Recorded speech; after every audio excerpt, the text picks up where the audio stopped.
우리나라의 교육 이념은 홍익인간입니다.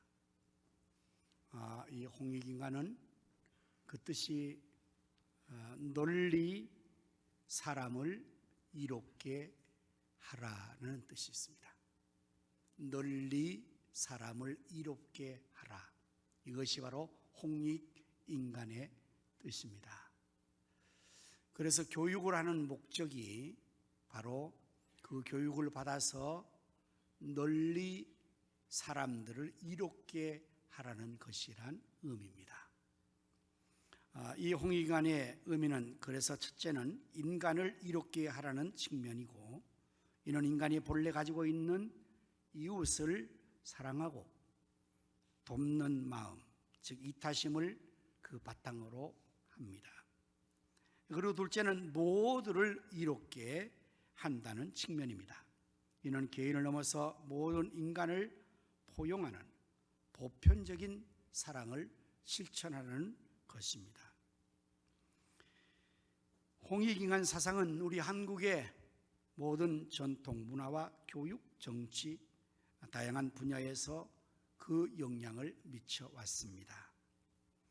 현재도 한국 사회에서는 중요한 가치관으로 자리 잡고 있는 것이 바로 이 홍익인간의 사상 이념이기도 합니다. 교육의 목적이 사람을 널리 이롭게 하는 것입니다. 교육 외에는 모든 분야에서도 또한 널리 사람을 이롭게 하는 것이 진정한 나라를 바르게 그리고 더 좋은 나라를 만드는 것이 된다는 것이 이 교육 이념에 내포되어 있습니다. 사실 이것은 단군이 나라를 세울 때 건국 이념이기도 했습니다. 우리 교회에서 목회자를 양성하는 학교가 있습니다. 사동에는 총신대학입니다. 이 학교의 건학 이념은 5가지입니다. 첫째는 신자가 되라.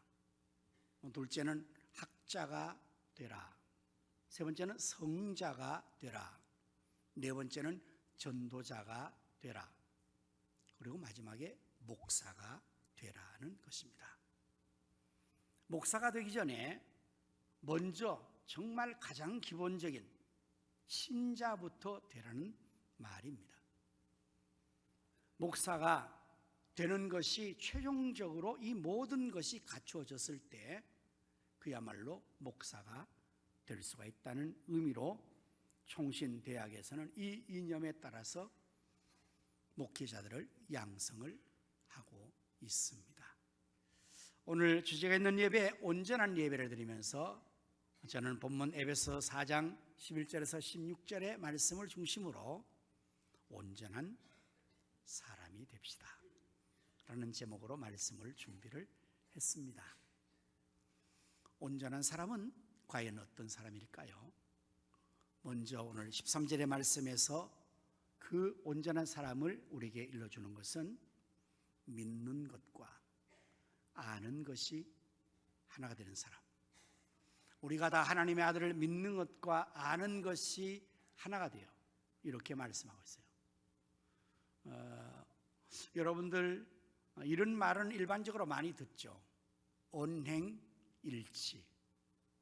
말과 행동이 하나가 되는 것을 말하지 않습니까? 언행일치는 바로 그런 사람이 온전한 사람이라고 할 수가 있습니다. 자기 말한 대로 행동할 수 있는 사람이 온전한 사람이고, 반면에 말은 하는데 행동이 따라가지 않는 사람은 온전한 사람이라고 할 수가 없죠. 이와 마찬가지로 우리 믿는 사람들이 믿는 것과 아는 것이 하나가 되어야 온전한 신자가 될 수가 있습니다. 온전한 사람 될 수가 있습니다. 만일의 경우에 믿기는 하는데 알지를 못한다. 곧 알지 못하고 믿기만 하면 그건 어떤 현상에 이르를까요? 바로 그것이 미신에 빠지는 것입니다. 미신의 뜻이 아무것도 모르고 믿는 거라는 뜻이지 않습니까? 오늘 예수를 믿는 우리 크리스찬들이 믿음은 있는데 알지를 못해. 일치가 안 돼요.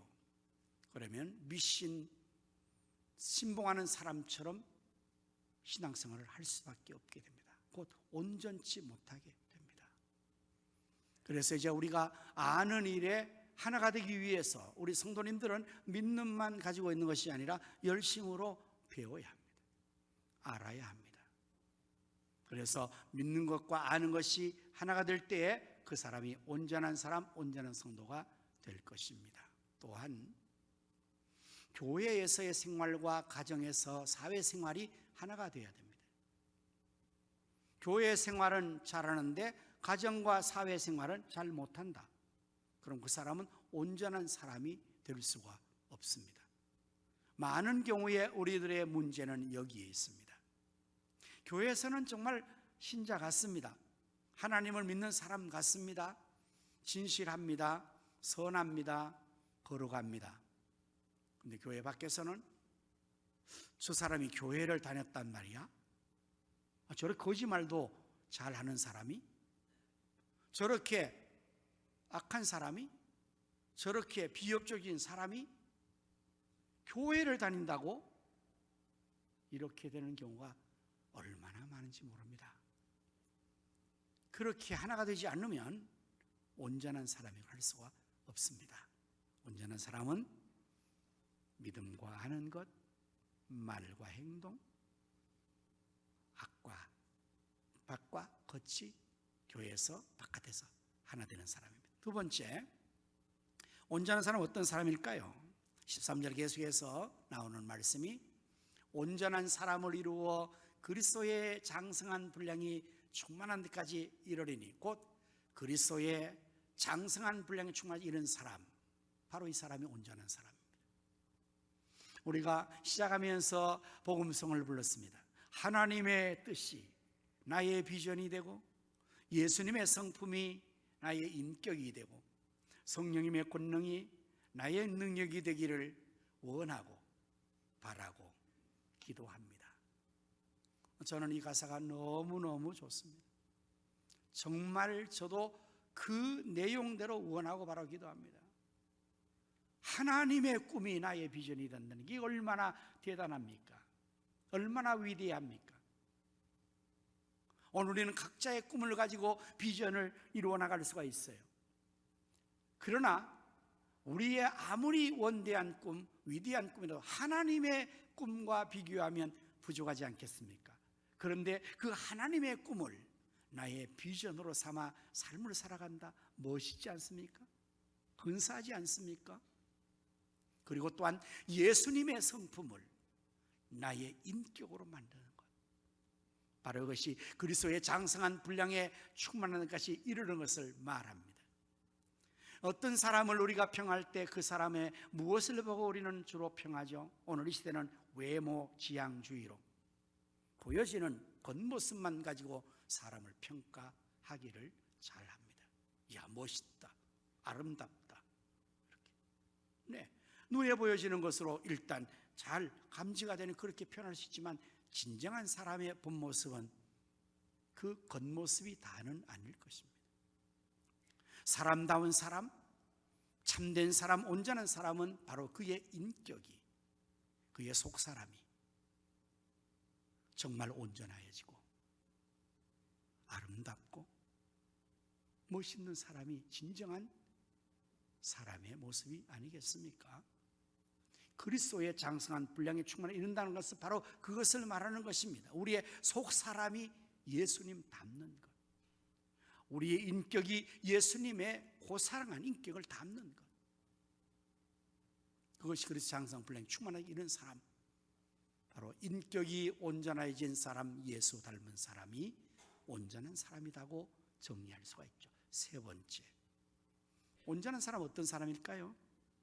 여기에 14절의 말씀을 보면 이제 이는 우리가 이제부터 어린아이가 되지 아니하여 라고 말씀하셨어요. 여러분, 어린아이는 사람입니까? 사람이 아닙니까? 엄연한 사람이지요. 영아는 사람입니까? 사람이 아닙니까? 엄연한 사람이죠. 그러나 온전한 사람이라고 말하기는 부족합니다. 왜요? 아직 말하는 것이나 생각하는 것이나 행동하는 것이 사람답게 할 수가 없어요. 그래서 어린아이가 사람이긴 하지만 온전한 사람이 되려면 어른으로 자라나야 합니다. 오늘 이 자리에 계신 여러분과 제가 각각 세월을 지나면서 나이를 머금고 있습니다. 그 나이만큼 내가 돼 있는가? 어른스러움의 나이만큼 내가 어른스러운가? 내 생각이, 내 행동이, 내 모든 삶이 정말 온전한가? 복음성 부르면서 똑바로 보고 싶어요, 주님. 기우뚱하긴 싫어요. 하지만 내 모습은 온전치 않아. 사람들이 보는 눈으로. 여러분, 원래 사실은 이것은 선천성 뇌성 마비를 앓았던 송명희 시인의 영감 어린 시를 노래를 만든 겁니다. 여러분, 송명희 시인을 혹시 보신 적이 있으십니까? 사진으로라도. 나면서부터 뇌성마비로 온 몸이 온전치 못해요. 바로 앉지도 못해요. 고개도 바로 겨루지 못해요. 자신의 모습을 시로 적은 거죠. 똑바로 보고 싶어요. 똑바로 걷고 싶어요, 주님. 그러나 기우뚱하는 자기의 모습. 여러분, 이것이 송명희 시인의 모습만 그렇다고 생각하십니까? 우리는 어떨까요? 나는 나이만큼 온전한가? 내가 예수 믿은 만큼, 성도만큼 목사다움이 있는가? 과연 온전한가? 어린아이는 사람이지만 미성숙했기 때문에 온전한 사람이라고 볼 수가 없습니다. 우리 그리스도인도 마찬가지예요. 우리가 어른으로 믿음이 어른스러워야 돼요. 가끔 문제 있는 사람들에 대한 교육학적, 상담학적인 용어가 있습니다. 그것은 무엇일까요? 성인, 아이라는 말입니다. 마마보이, 파파걸이라는 말입니다. 이 성인과 아이는 서로 모순되는 두 단어가 붙은 겁니다. 성인이면 성인이지 무슨 아이야? 그런데 성인이 아이예요. 이게 문제죠. 아이는 아이의 모습대로 그 자체가 귀엽습니다. 사랑스럽습니다. 어떤 행동을 해도 그 아이에 대해서는 용납이 가능합니다.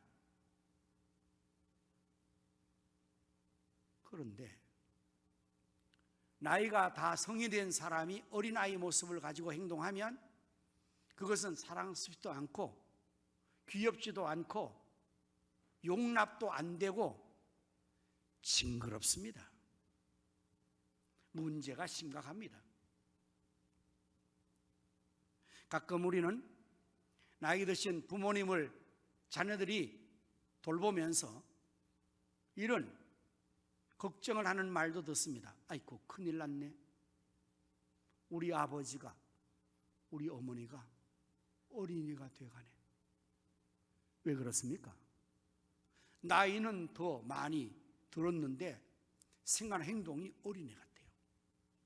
어린일 때는 모두를 용납했습니다. 모두를 돌보았습니다. 모든 사람과 더불어서 책임있게 모든 어른스럽게 모든 것을 잘했습니다. 그래서 자녀를 양육하고 가정을 세우고 가정을 지키고 왔습니다. 근데 이제 더 나이가 들고 나니까 아무것도 아닌 걸 가지고 삐칩니다. 서운해합니다. 아웅다웅합니다. 마치 유치부, 영아부 애들처럼 그렇게 행동을 하고 있는 겁니다. 그러니 큰일이지요. 걱정입니다. 아이쿠, 우리 아버지 어머니가 어린아이가 됐네. 장성한 사람, 어른스러운 사람, 그 사람이 온전한 사람. 그래서 어린아이가 되지 않는 상태로 나가야 합니다. 그 사람이 온전한 사람입니다. 우리 모두는 내 나이만큼만 값을 해도 그 사람이 온전하게 될 것인데, 우리 모두가 정말 어린아이의 자리에서 이제는 어른스러움의 자리로 나가야 될 것입니다. 다음에 온전한 사람은 봉사를 준 사람의 12절 말씀에 나옵니다. 이는 성도를 온전하게 하여 봉사의 일을 하게 하며. 여러분, 봉사를 할 줄 아는 사람이 온전한 사람입니다. 온전한 성도가 되어서 봉사일을 한다는 거죠. 하나님을 향해서 봉사하고, 이웃을 향해서 봉사하고, 홍익인간이 되어서 널리 사람들을 이롭게 하고, 나만을 위해서 살아가는 이기적인 삶이 아닌 옆에 있는 사람을 배려하고 고려하고 위해주고 그들과 함께 살아가는, 봉사하는 사람, 이 사람이 온전한 사람이에요. 교육을 할 때 이걸 가르쳐야 돼요. 온전한 성도는 예배만 잘 드리는 성도가 아니고 하나님을 섬길 줄 아는 사람, 이웃을 섬길 줄 아는 사람, 사회를 위해서 봉사할 줄 아는 사람이 온전한 사람이라고 말하는 것입니다. 마지막으로 온전한 사람은 어떤 사람일까요?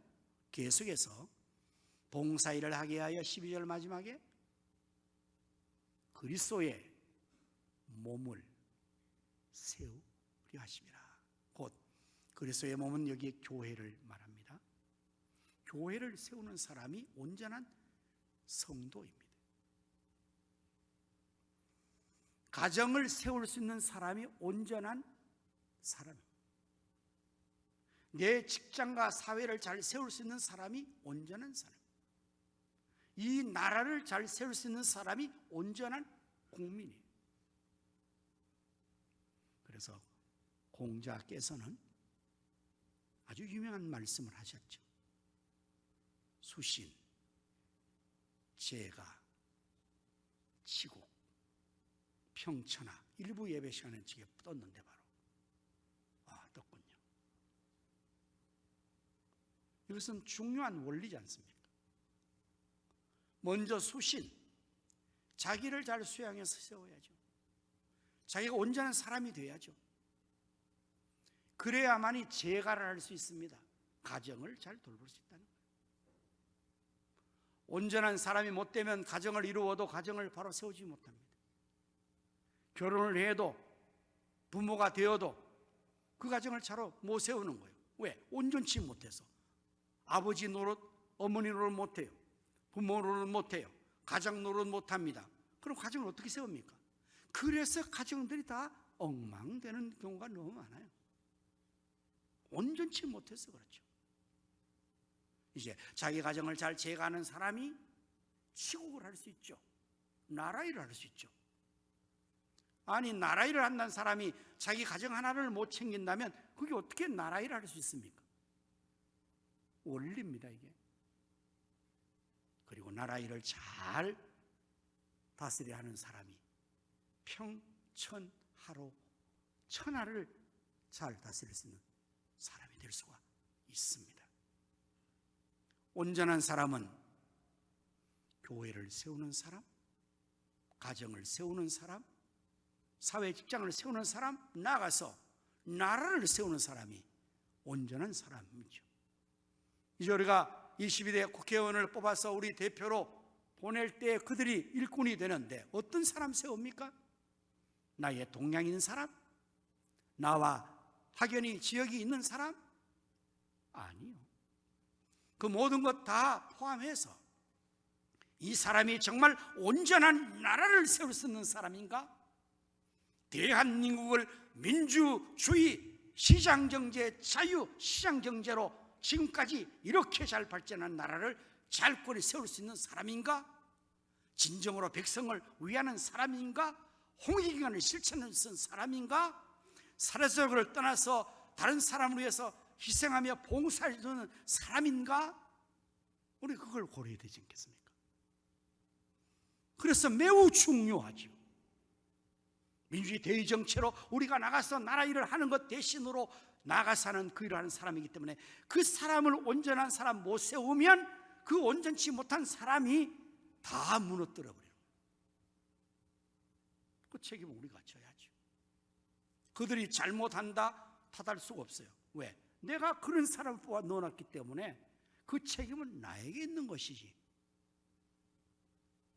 온전한 사람은 그리스도의 몸을 세우는 사람이다.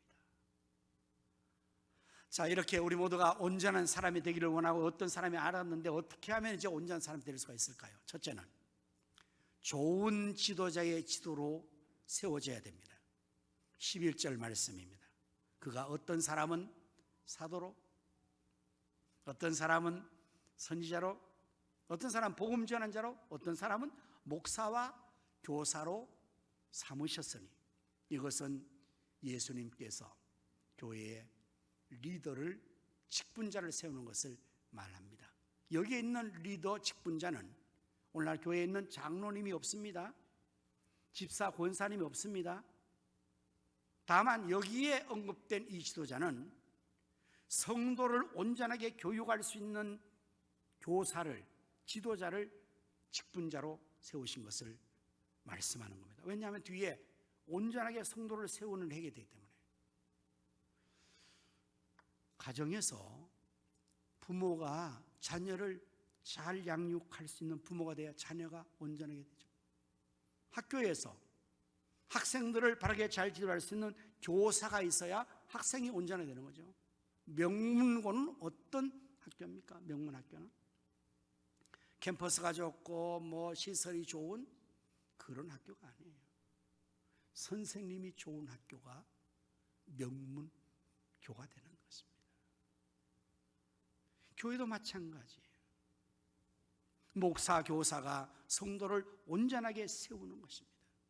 여러분이 온전하게 되려면 교육을 받아야 돼요. 훈련을 받아야 합니다. 우리가 자녀를 낳아서 방목하지 않고 그냥 내팽개치 않고 엄청난 교육비를, 특별히 우리 대한민국에서는 이 자녀 교육에 너무 공을 들여다 보니까 지금 자녀를 생산하는 조치가 두려워하고 저출산 세계 1위가 되는 이 아주 심각한 문제에 봉착한 이유가 뭡니까? 옛날에 우리 부모 세대들은 어쩌면 무모하게 자녀를 낳았다고 해도 과언이 아니에요. 9명, 11명, 7명. 이게 도대체 가능하나 말이지. 한 명 교육시키는데 3억씩 그 인생에 든다는데 그거 돈 계산하면 못 낳았을 텐데 그냥 막 낳았죠, 옛날에는. 지금은 하나를 낳아도 이 교육을 제대로 시켜서 정말 투자를 해야 되기 때문에 이게 계산이 안 맞다고 지금 자녀를 못 낳지 않습니까? 왜 그렇게 교육을 시킵니까? 온전한 사람을 만들기 위해서, 훌륭한 사람을 만들기 위해서. 성경의 디모데후서 3장 16절 말씀을 보면 모든 성경은, 우리 제자들은 같이 암송을 하십시다. 하나님의 감동으로 된 것으로 교훈과 책망과 바르게 함과 의로 교육에 유익하니 이는 17절에 중요한 목적이 나와요. 하나님의 사람으로 온전하게 하며 모든 선한 일을 행할 능력을 갖추게 하려 함이라고. 여기에 하나님 사람으로 온전하게 된 사람은 어떤 사람입니까? 온전하게 된 사람은 또한 어떤 사람입니까? 모든 선한 일을 행할 능력을 갖춘 사람이 온전한 사람입니다. 사람이 살아가면서 이제는 기능적 역할을 해야 돼. 삶에서 사회생활 하든지 직장에서나 사업을 하거나 가정을 이루나 그러려면 능력이 필요합니다. 능력이. 아버지가 되면 아버지 능력이 있어야 되고 어머니가 어머니 능력이 있어야 되는 것입니다. 그 능력을 길러야 온전한 역사를 이루어서 선한 일을 할 수가 있지 않습니까? 마찬가지로 그래서 교육이 필요한데 여기에 사도나 선지자나 복음자나 목사와 교사를 세우셔서 성도를 교육하기 때문에 여러분이 온전한 성도가 되고 온전한 사람이면 교육을 많이 받아야 합니다. 교육은 요람에서 무덤까지 할 일이에요. 아니, 내가 지금 이 나이에 뭘 배워? 그러면 그 사람은 그때부터 모든 것이 정체되고 퇴보되고 점점 수준이 떨어지게 되겠죠. 저는 그래서 목사로서 이 사명을 감당하는 데 있어서 제자 훈련을 금년에 아주 제가 열심히 해요. 그래서 여러 반을 만들어 놨습니다. 그거는 여러분 성도님이 지금 후기 산업 시대에 너무나 삶이 다양해요. 이전 같으면 어느 시간 하나 정해서 그때 와서 합시다 하면 다 올 수 있는데, 지금은 삶의 스타일이 다 다르고 직업이 다 달라서 시간을 맞추기가 어려워요. 사실 그래 코로나 시대를 지나면서 제가 잠시 못했습니다. 저는 하려는 의지가 있지만 성도님들이 도무지 시간이 없어 참석을 못하니까 그 핑계 삼아서 그냥 그저 지나왔었는데 이게 아니구나.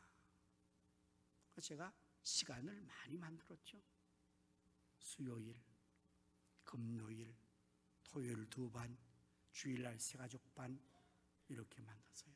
그런데 감사한 것은 우리 성도님들이 지금 열심으로 참석해서 70이 넘은 우리 권사님들도 아주 성경 암송을 그냥 잘 해오시고 훈련을 잘 받고 있어요. 그렇게 해야 온전한 성도가 되죠.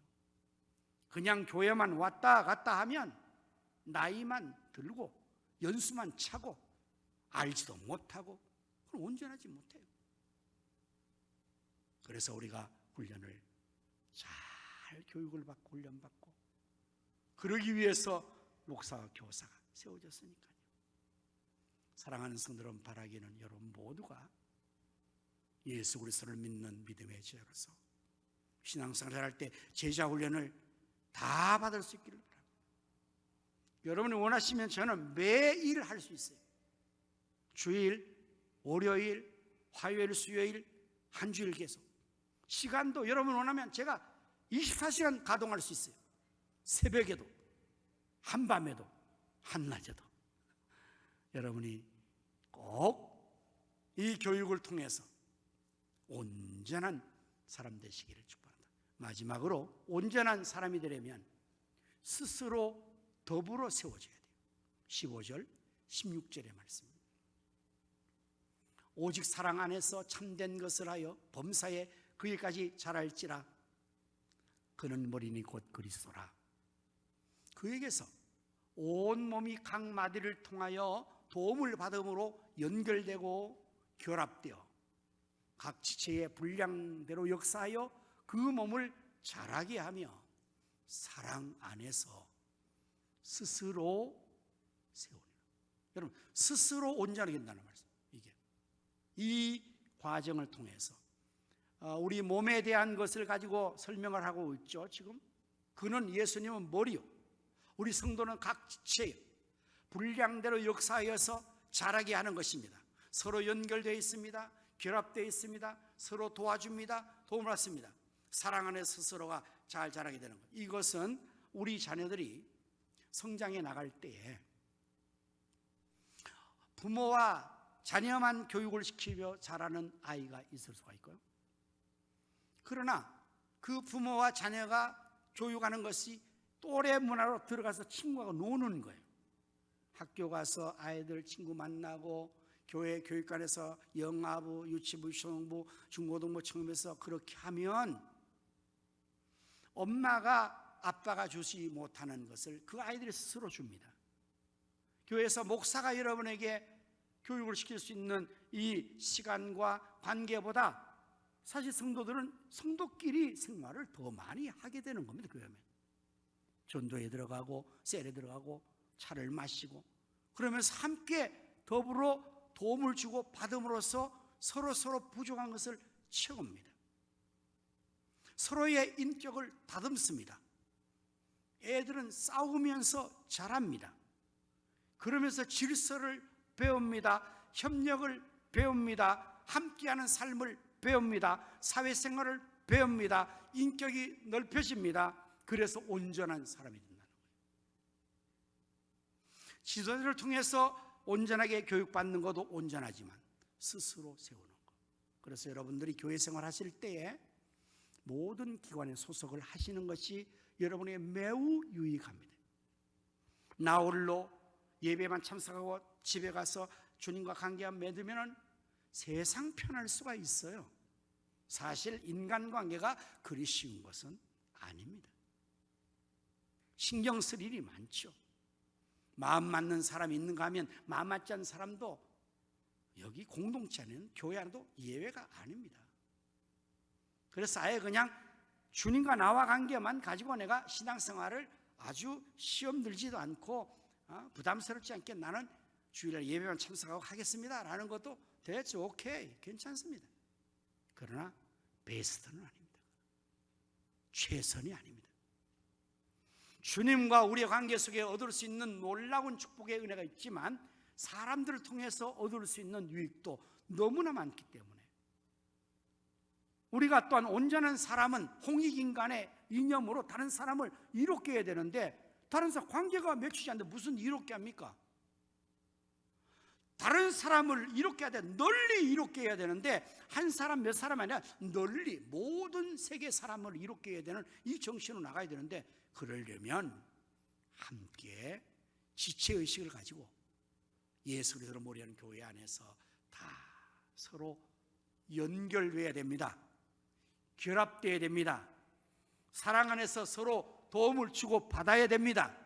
몸의 신진대사가 잘 이루어져서 우리의 몸이 건강하게 성장하는 것처럼 교회 공동체 안에서 거룩한 성도의 사귐이 신진대사가 이루어져야 여러분들의 신앙의 인격과 여러분의 속사람의 크기가 온전하게 되는 거예요. 우리 사람들은 누구나 자기 좋아하는 사람 따로 있죠. 마음 맞는 사람 따로 있죠. 어쩔 수 없어요, 사람은. 그러나 우리 예수님은 우리에게 그렇게만 만족을 하지 않고 너희가 서로 사랑하는 사람을 사랑하는 것은 뭐이 그렇게 대단한 거냐? 그건 이방인도 다 하는 거 아니냐? 너희는 내가 너희를 사랑한 것처럼 원수까지도 사랑해라. 이렇게 우리의 수준을 아주 높여놨어요. 여러분은 어떻습니까? 마음에 들지 않는 사람하고 관계를 터는 일이 성공하고 있어요? 그게 성공적으로 잘 됩니까? 거듭 실패합니까? 그래서 아예 그냥 포기했습니까? 그러면 실패한 거예요. 실패로 끝나는 마지막은 실패자가 되는 거예요. 그러나 실패를 계속하면서 시도해서 마지막을 성공해내면 그 사람이 성공자가 되는 겁니다. 여러분 모든 챔피언들과 성공자는 인생의 순간에 실패 순간이 없는 게 아니에요. 수천 수만 번을 시도해서 실패를 거듭아 나오지 마지막 성공해내는 거예요. 마찬가지 인간계도 마찬가지. 더불어 함께 살아가는 삶이 내가 저 사람하고는 성격이 안 맞고 도저히 안 맞아서 나는 안 돼, 실패로 끝나면 실패인데 그러나 시도해 볼 거야. 나는 한 몸이니까 예수님의 몸의 한 지체니까 형제니까 같은 가성교회 성도니까 안 맞아도 맞춰볼 거야. 이번에 틀어지면 다음에 가서 또 한번 시도해 볼 거야. 그래서 어느 날 내가 그걸 성공했어요. 나는 모든 사람이 다 관계가 돼요. 까탈스러운 사람도 되고 너그러운 사람도 되고. 그 얼마나 그 사람이 온전해지는 거예요. 멀티플한 인생이 된 거 아닙니까? 그야말로 온전함이라는 개념이 그래서 완전함으로 이루어진 거 아니겠습니까? 서로 세우느니라. 우리 모두가 온전한 사람이 되기를 바랍니다. 내가 온전해서 내 가정을 세우고 교회를 세우고 이 나라 사회를 세우는 온전한 사람, 하나님의 사람으로 온전하게 되고 모든 선을 할 수 있는 사람, 홍익인간, 널리 모든 사람을 이롭게 할 수 있는 여러분과 제가 될 수 있기를 예수님의 이름으로 축원합니다. 아멘. 기도하겠습니다. 하나님 아버지, 저희들을 하나님의 자녀로 삼아주시고 예수님의 제자가 되게 하신 것을 감사합니다. 이는 성도를 온전하게 봉사를 하게 하며 그리스도의 몸을 세우려 하심이라고 말씀하셨사오니 이제 우리 모두가 온전한 사람, 온전한 성도, 온전한 제자가 되게 하여 주시옵소서. 예수님 이름으로 기도하옵나이다. 아멘.